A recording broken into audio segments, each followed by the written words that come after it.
What's up, y'all? It's Zach from Living Corporate and Listen. We have a really special episode. We have a special, and I do mean special, co-host with us today. Please introduce yourself. What's up, living corporate family? I like to say living single. I Look at him. can't help it. This is Felicia Ann Rose Enuha, aka the trillest MBA you will ever know, and I am the creator, executive producer, and host of the Trill MBA podcast, where my goal is to help you survive and thrive in corporate America by giving you the truth and being as real as only I can be.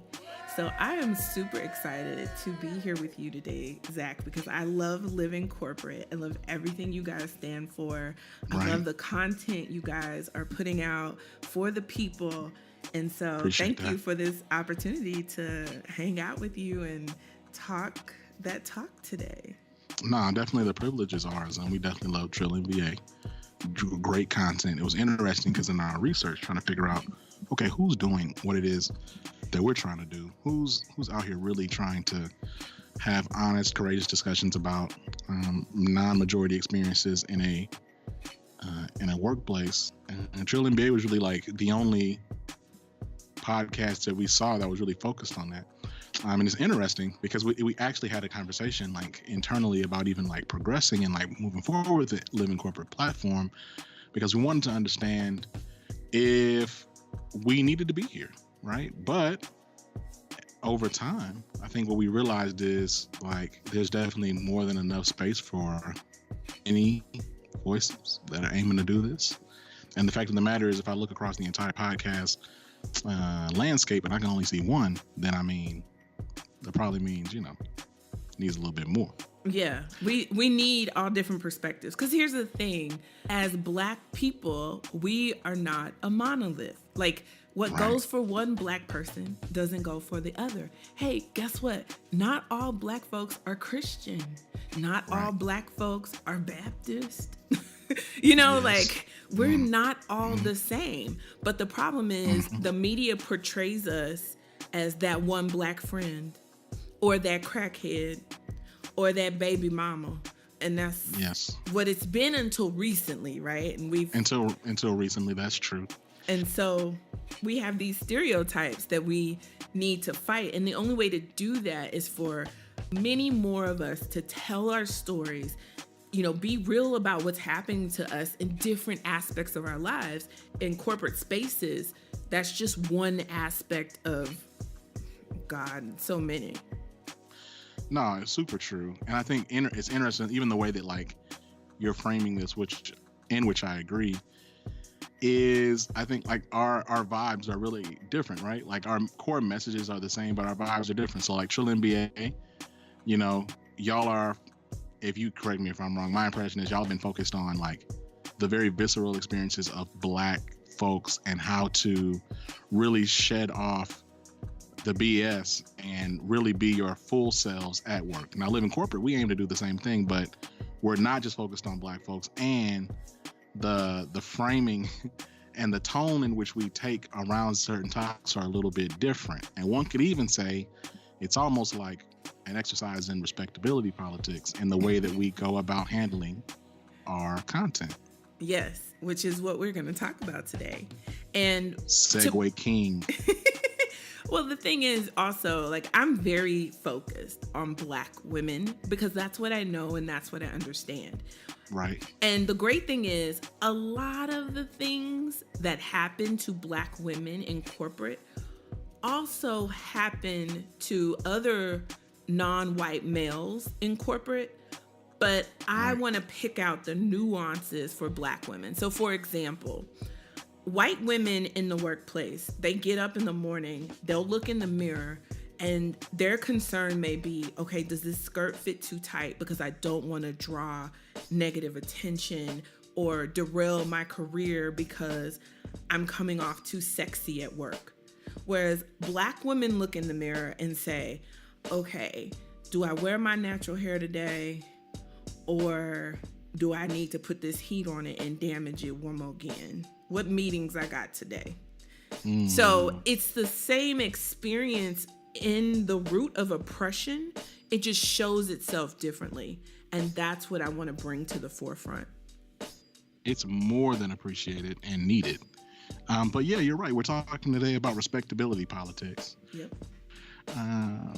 And for those, because we haven't really said this yet, but we're going to say it now. So this is like a two-parter, y'all. So we're going to have part one on the living corporate side, and then we're going to have part two on the Trill MBA side. So, but we just want to kind of give some context in terms of just what it is that we're talking about. So I want to go ahead and give a quick definition of respectability politics. And it's interesting because when you look up respectability politics, like you like Google it, right? Like, so there's a Wikipedia entry, and then there's a couple of like posts on Medium, and there's also an article on The Root. But there isn't like a super historical breakdown like within the New York Times or the Washington Post or even like the Atlantic. Like it's not necessarily something that we just talk about and have really explored in depth in the same ways that as we have other like hot button terms. But I do want to talk a little bit about it. So the term politics of respectability, I'm reading from the wiki, y'all, so don't judge me. Ultimately, when you look at the history of respectability politics, it really actually started from the efforts of Black women aiming to distance themselves from the negative stereotypes that came with being Black in their communities. And it aims to control or really set the terms of behavior to make sure that your behavior kind of adheres to norms. And those norms are typically established by the majority. Stereotypes typically like around like us being lazy or dumb or violent or immoral. And so a lot of times when you think about like respectability politics, think about the difference between Carlton and Will on The Fresh Prince of Bel-Air, right? Yeah. Right. So like Carlton was like very quote unquote articulate. He dressed, he did not, sag his pants. He was a respectable guy. He was very intelligent. And whereas Will he sag his pants, he'd laugh, he'd joke, he'd be all loud. You know what I mean? He was, he dated a lot. So, he was not monogamous at all. And so, that's where you definitely see like a dichotomy there. And then it says, so then I'm also, again, I'm reading off the wiki. That's like kind of some of the background, but I'm also going to put the other links in here around some of the other posts that we found, some of the other research that we found. Their research studies associate part of the high burden of mental health disease for Black Americans on assimilationist behaviors. So what does that mean? So the idea or the activity of us aiming to act white, quote unquote, puts a mental strain on us. Right? Like the idea that we need to adhere and just like behave in a certain way all the time. And that self-policing, that act of self-policing is mentally draining. Researchers Hedwig Lee and Margaret Takao-Hicken argue further conversations about respectability politics should always consider the challenge of negotiating everyday social spaces as a Black American and how this impacts mental health.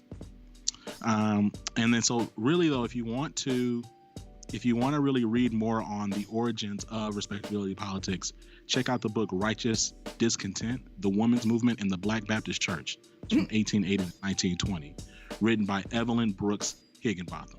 And that's where the term was really coined and created. And it really, again, was to describe the social and political changes in the Black community during this time. So this was transitioning from slavery. There was a movement originated in the Black church to really like almost reform the Black image. This Black image was one that was created through oppression, but it was the idea of having the right types of behaviors to be accepted as a functioning member of society. And you see that again, like when you like today. I remember when I grew up, even when I was a little kid, there would be other Black people who would be like, y'all need to stop acting so Black. Y'all need to act white. Mm-hmm.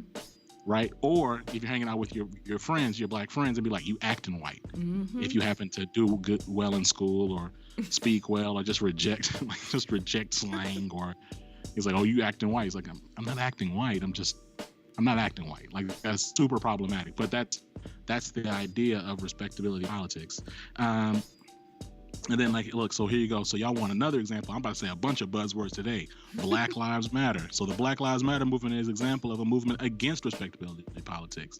The movement was motivated by the shooting death of Trayvon Martin. So we know the story of unarmed teenagers shot by a neighbor. In line with the growth of the Black Lives Matter movement, some celebrities who have typically shied away from their conversations about race have begun to engage the topic. And so we have like Shonda Rhimes as an example. Of course, we have John Legend, but like, there's again, y'all, like that's the idea. Am I making sense, Felicia? Am I just kind of all over? I'm over here triggered. That like that's why I'm like, oh my God, yeah, because I was that kid who was told in elementary school by my elementary school teacher. Shout out Miss Sledge. Well, I guess she might be married now. But you know, I would come to school and speak in Black vernacular from home. And when you're learning, you know, how to write sentences and write in, you know, proper English, quote unquote, you are told then at that point that how you're writing this is wrong. Because I would like write things like what it is. How you doing? You know, and it's no, the teacher's like, how are you doing? Oh, okay. And yeah, I caught on quickly and I learned how to code switch without even understanding that's what I was learning to do. It became, this is how you talk at school and that's how you talk at home. And so for me, I also had a nickname like many Black people. And so my nickname is Lisa. And so at home, I was Lisa, and at school, I was Felicia. And so there began this whole psychological warfare of who am I?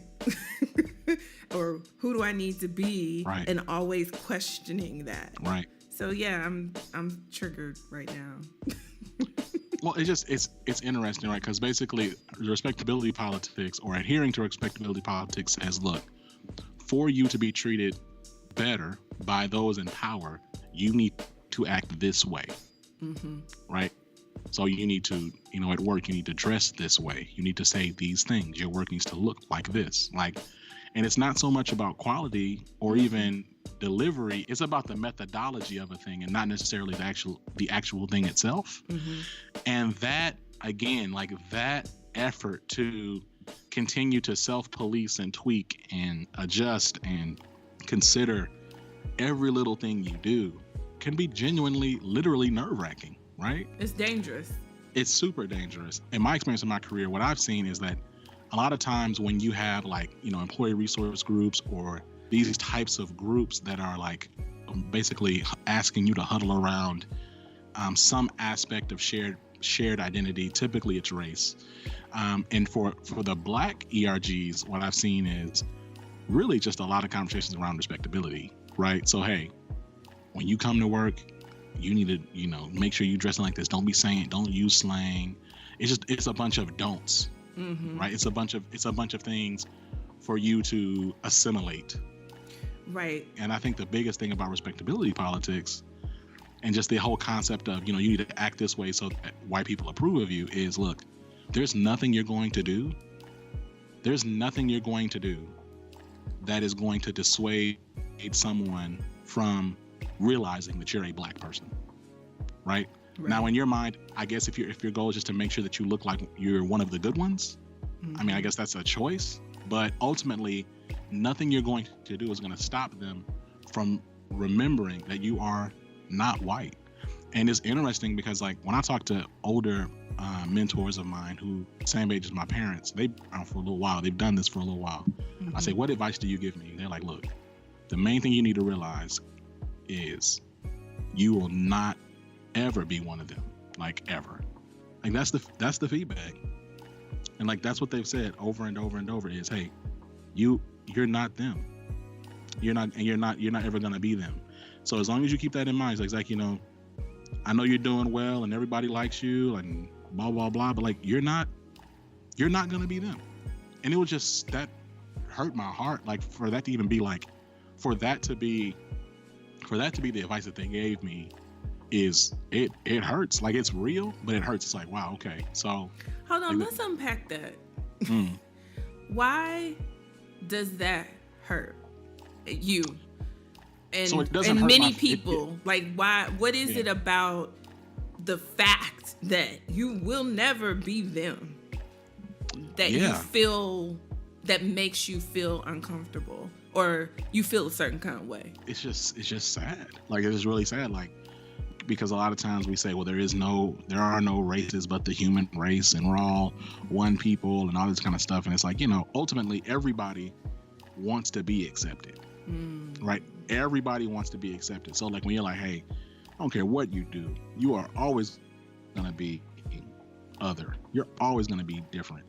And so that the fact of me always being other and different isn't on its face hurtful. That's not the problem. Mm-hmm. But what is sad is that, like, the people that I'm talking to who are at the top of their respective fields, they are, again, outside looking in, very respected and highly successful with a huge network of people that don't look like them. That ultimately, even they go home at the end of their days, or they're in these situations where they still don't feel as if they truly are accepted and belong there. That's sad to me. It hurts. So that's what I mean when I say it hurts. Yeah, that's why I needed you to unpack that, because I didn't want it to be like you necessarily want to be them or want to be in the white boy club or want to be a white boy. There's just right. No. I just wanted to make that clear. No, definitely not. I'm very in love with the skin God gave me. I'm happy with my culture and my identity. Amen. It's just more about like being other. Like it's a different life. It's a different experience, and there's nothing you're going to be able to do to change that. And not that you should necessarily even want to change that, I guess, in terms of you being different, but it's just sad. Like, it's just sad to me that, like, I've met people who they've been working for 40, 50 years. Mm-hmm. Like, they've really been putting in all this effort, and you would think at some point they would be truly accepted. Mm-mm. And truly part of the in group. Mm-mm. And there's always going to be a bit of tension there in terms of how much do you really belong. Well, and that's the thing, you're not, but we need to realize that that's okay, that it's okay to just live in your truth and be who you are. And I think what's so hard is that as human beings, there is a need to feel accepted and to feel like you belong and that you have a place in the space that you occupy.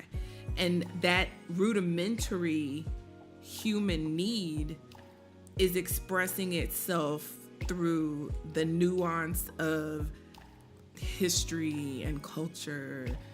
Basically everything is the fault of slavery. But I think what bothers me the most is that you can't win in this situation of respectability politics, because your mentors and those men that were telling you, hey, Zach, when you come into this space, you can't do this, you can't do that, you can't do this, you need to be this way. That isn't necessarily a rejection of who you are. What that is survival. And so something that we have to give our ancestors the benefit of the doubt on is that the reason why they were trying to conform and assimilate is so that they can lessen the negative aspects of life that came from being so different and making white people uncomfortable. And so the idea is that if I show you and prove to you that I'm just as human as you are, that I'm just as good as you have claimed to made yourself to be, then you should treat me better and you should just let me live. But that's the flaw in the thinking, is that you do this activity, you change yourself, you conform, but they will never see you as human. They will never see you as equal. They will never see you as them, because the hate and the wanting to be in power and the wanting to be better than and more runs so deep through generations of the culture of Caucasians that you can do all the respectability politics you want, and it will get you so far. It will help you survive. It will. But it won't help you thrive. No, it won't. And I think it's so interesting because I would say like the most respectable person that we've ever seen on the public stage in our generation is Barack Obama, right? Oh God. Poor Barack. Like Barack Obama is the most respectable person ever to respectable ever. But like he is super. But yet, see, this is where I love Barack, right? Because in a very rebellious way, he would let his blackness be known in public. So like when you see him greeting, white people and he's shaking their hands, how you doing? Hey, good to see you. How you doing? And then a brother comes in that line and it's a whole full dap up. I hear you that there would be certain things he would do to let y'all know that he is black. Mm-hmm. But what I'm saying is that when you look at his overall profile, like this man he always spoke very well. He went to prestigious colleges, rarely cursed, like in mixed company. He always kept his cool, right? Like he was never angry. People used to complain about the fact that he didn't get angry enough. He dressed very respectably. But ultimately, people still talked to him crazy. People still called, people still attacked and degraded his wife. People still attacked and degraded his children. People still, questioned his competence and made a bunch of extremely racist statements. It was interesting because, like, wow, man, this dude is the president of the free world. He's a leader of the free world, and yet he can't. And yet he can't win. He can't win. Like, can't win him. I want to say, like Ta-Nehisi Coates in The Atlantic said, man, I watched this man, like, he said, like, walk on ice, like, and never slip, like, once, right? There's something like that. It was like he was squeaky clean. But and yet, like, go ahead. I was gonna say, but then think about if Barack Obama had acted up just half as bad as this fool 45 that's in office right now. Can you imagine the David Duke-like person this country would have elected? Because I feel like the current person that holds the office of president, I can't even bring myself to call him president, but that thing in office right now, he is a direct result of Barack Obama's respectability politics and Barack Obama being this entity of a human that had to walk this tightrope line in behavior and manner and actions and, trying to do the best he could with what he had. And they still hated him for it. And they just hated the fact that he was black. And because of that, it was like, well, I ain't gonna say it on your side, but you know what they called him. And now this is like, okay, we got rid of him. We're gonna fix it now. And then, it's like swinging the pendulum all the way to the wrong side. Right. Well, it's. I believe it was in Martin Luther King's. I think it was either "Where Do We Go From Here" or "Letter from Birmingham Jail." But he talks about white backlash to black progression, right? And he talks about the fact that, like, whenever there's something that happens where black folks make some type of progress in being more free, then the white majority, and again, for those who are listening, not every single white person, we're talking about the historical narrative of America, that there's some type of backlash. And I want to say, like, Van Jones a couple years ago, as problematic as he can be from time to time, is he was Van. Like, he used the term white lash. And that's what it is, right? And this is not a political podcast, right? But But it's just, to me, like, it's the biggest example to me of respectability politics Yep. and the narrative of like, look, like, if they're not going to listen to Barack Obama with his very prestigious pedigree and vast intelligence, they likely not going to feel you either. So like, Right. how do you? So then, like, the question to me then is, what does it look like to reject respectability politics, reject respectability, and be your best self, right?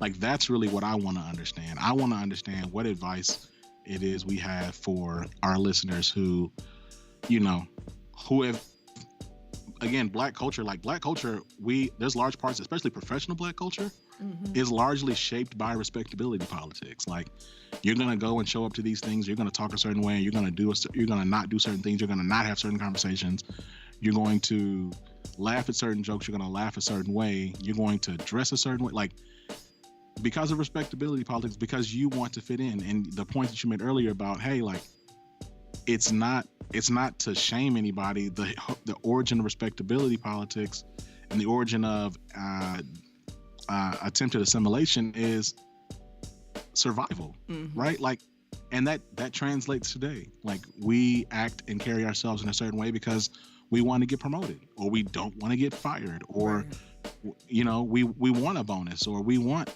like, there are things that we believe that respectability will earn us, will reward us, Right. And so, but I'm really curious about is that conversation. How do we encourage folks to be their full selves, right? How do we encourage people to fully embrace who they are and really be their authentic selves? Because only in being your most authentic self can you really be your best at work. Right. And I think we have to really get honest with ourselves and understand that we're operating out of fear. And so this is something that we'll be touching on in my book. I'm working on a book right now to come out at the beginning of next year. And it's focused on career management for Black women. And so one thing we've always been taught is that, you know, you need to show up in a certain way. And what I'm finding through my research is that the Black women specifically that are doing very well in corporate America, so they're in the pipeline, they have senior level sponsors. So their sponsors are CMOs, CEOs, CFOs, CIOs. Their sponsors are in the C-suite, and they are being put into the succession pipeline for higher levels of leadership. Those Black women are actually doing well because they do something that's very unique in that they decide that they're going to be themselves. But in addition to being themselves, they decide to share their story, one, and two, they also decide to bring their most positive self to work every day. So one thing they still keep, I think, from the realm of respectability politics is the idea that I have to fight against the stereotype of being the angry Black woman. And I honestly think this is okay because my grandma, she always told me, you catch more flies with honey than vinegar, baby. And that holds true to this day. And so when you come into an organization and you face those challenges and the stress people try to cause you, whether necessary or not, when you can come in with your happiest self, your most pleasant self, your most positive self, and still bring the critical thinking, push back in a way that's a win-win for everybody, you know, tell people about you and who you are and your personality, which we've always been taught don't do that because they're going to use it against you later. When you make that change, that's where you start to see a resonating with the humanity of the people you work with that don't look like you. Because now, instead of being afraid of you, they start to understand you as a human, and you're not just this Black entity that they don't know and they're afraid of. And so that's the thing that we need to change. We need to focus more on relationship building and less on conforming and putting our heads down and thinking that our work is going to speak for ourselves, because work is only 10% of the equation in success. So you can do all the great work you want to. The mediocre white man is still going to get your promotion. Why? Because he has relationships. And so we can now move from this idea of respectability politics, because it's dangerous. It's dangerous to our mental health. It's dangerous because it doesn't help us fight stereotypes the way we think it is. It's like you're trying to call out the stereotype as wrong. And first of all, stereotypes are just generalizations that have a bit of truth in them. We all have a cousin Pookie. Yes, it's true. He might not be named Pookie, but we all have him. You know who your cousin Pookie is. I got a couple of. Every family has a cousin Pookie. Right. Every family. Right. Irrespective of race. Right. But the thing that we need to get white people to understand that our cousin Pookie is their cousin Billy Bob or their cousin Ray Ray. Correct. Exactly. That's my point. Yes. Everybody has one. Everybody has a problematic, like a challenging family member. Everybody has problems in their family. There's like the things that are so negatively attributed to Black culture and brown culture.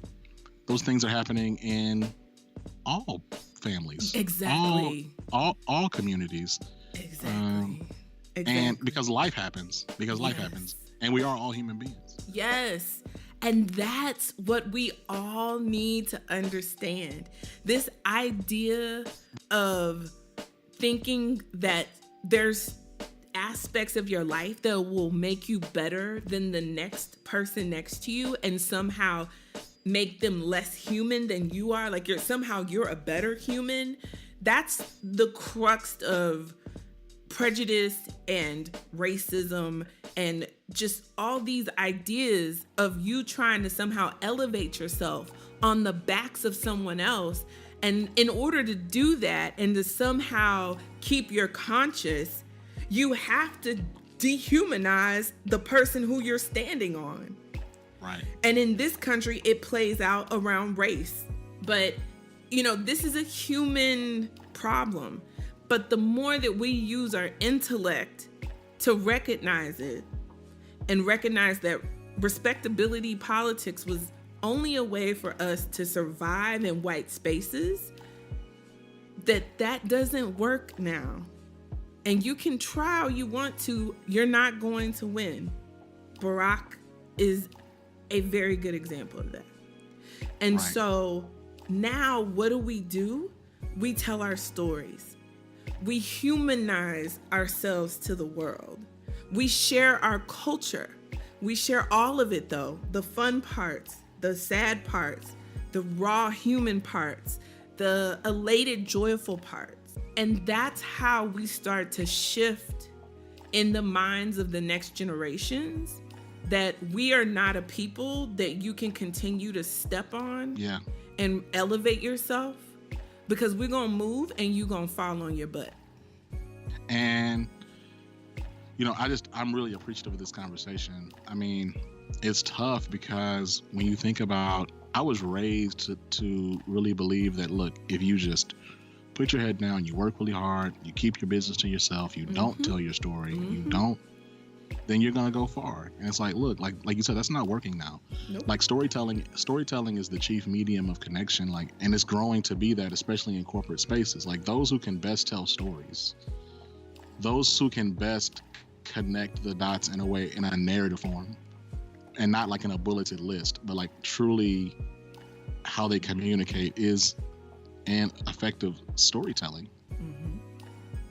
Those are the folks that are making an impact, and that's a different point of direction for us. And it's like very much so against the grain of what I believe we've been taught historically will keep us safe.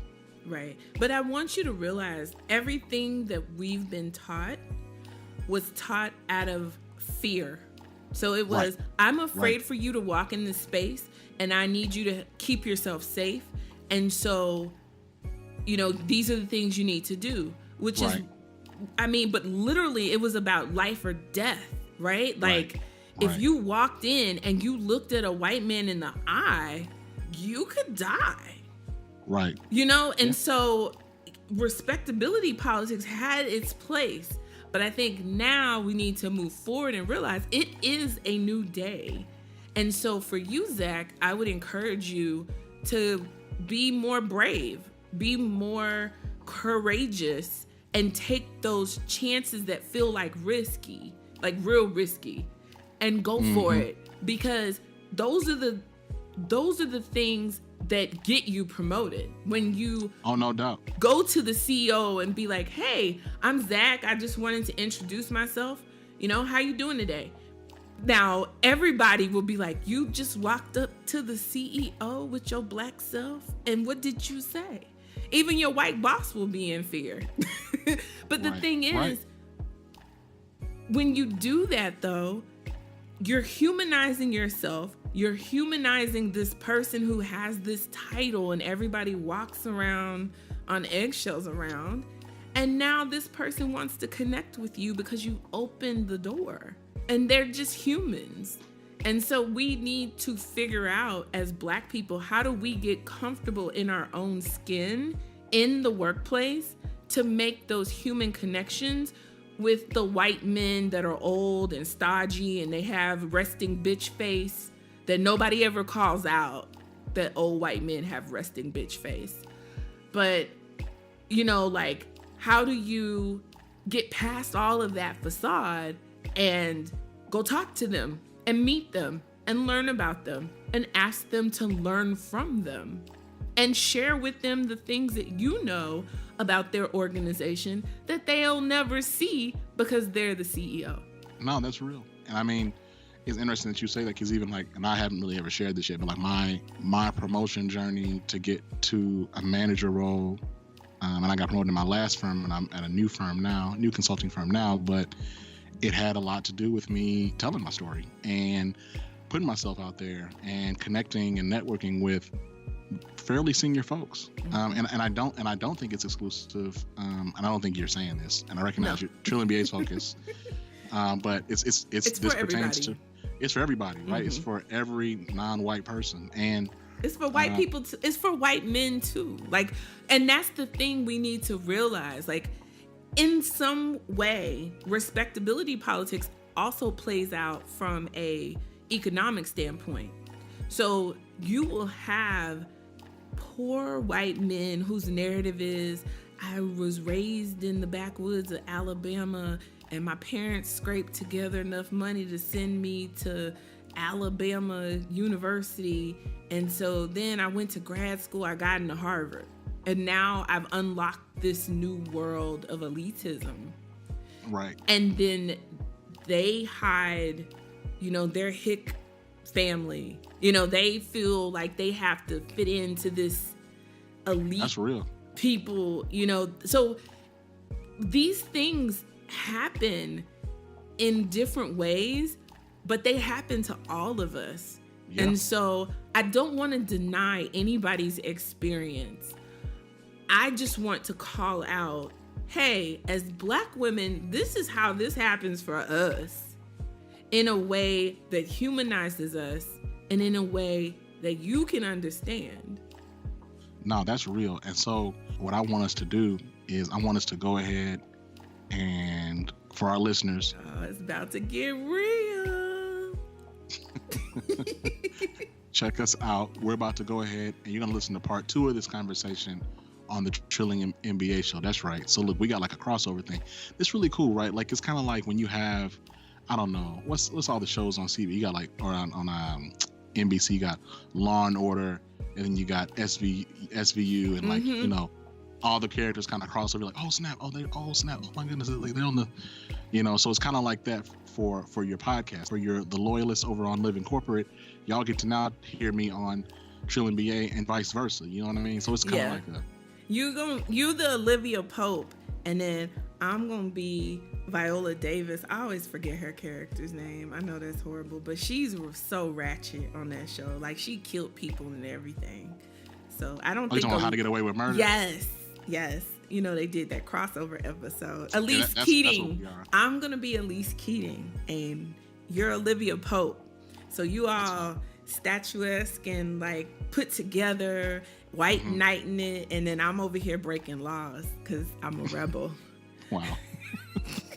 So if you want to come over and hear us be real black, come on over to the Trill MBA Show, where what we're going to break down, though, we're going to give you tangible, tactical tips on how to combat respectability politics for yourself in your workplace over at Trill MBA.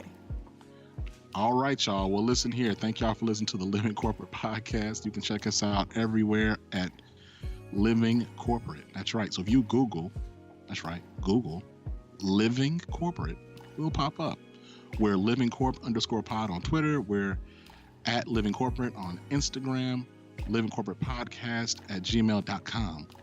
Email address, and then we're living-corporate. Please say the dash.com for the website. We're also livingcorporate.co. We're like all the Living Corporates whatever, except for livingcorporate.com, because Australia is still holding on to that domain. So we're going to have to see what's going on with the AU so we can get that domain. But yeah, if you have any questions you'd like for us to read on the show, or anything you'd like for us to shout out, man, look, our DMs are open. Okay? Twitter DM, Instagram DM, Facebook Messenger, and you can email us at livingcorporatepodcast@gmail.com. You can also contact us through our website, which I've already talked about. And you make sure to subscribe to our newsletter through our website as well. Okay.